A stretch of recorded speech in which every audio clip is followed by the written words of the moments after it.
دریغ از آدمی زاده در این عمری 2-3 روزه بزیری خواب میرفتن کفن یک سو و تن یک سو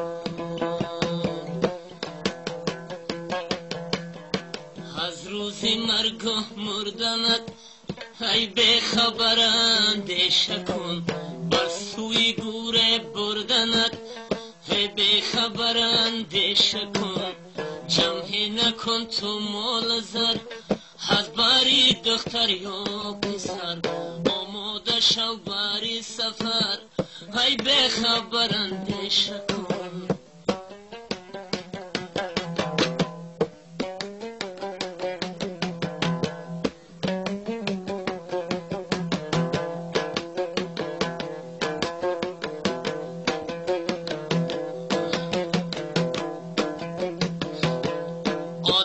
از این دنیا گذشت ابراهیم و موسی گذشت آدم از این دنیا گذشت ابراهیم و موسی گذشت خاکی ملندی ها گذشت های به خبر اندیشه کن چون باد از شیطان گریز وقتی سحر بر وقت بخیز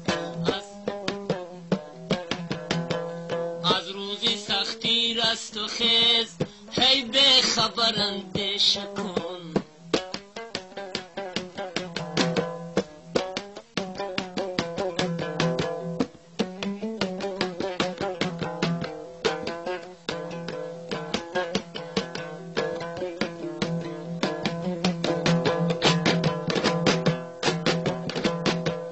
دنیای فانی به وفاست هم به وفاست هم به بقاست دنیای فانی به وفاست هم به وفاست هم به بقاست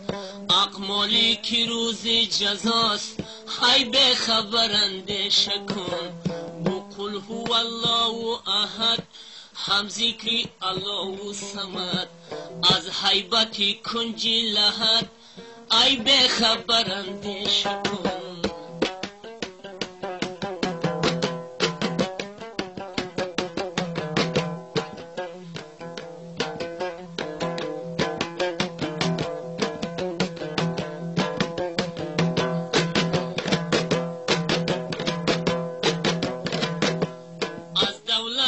هرگز مناز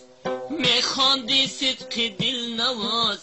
از دولت هرگز مناز میخواندی صدق دل نواز از رای پرخوف و دراز ای به خبر اندیشه کن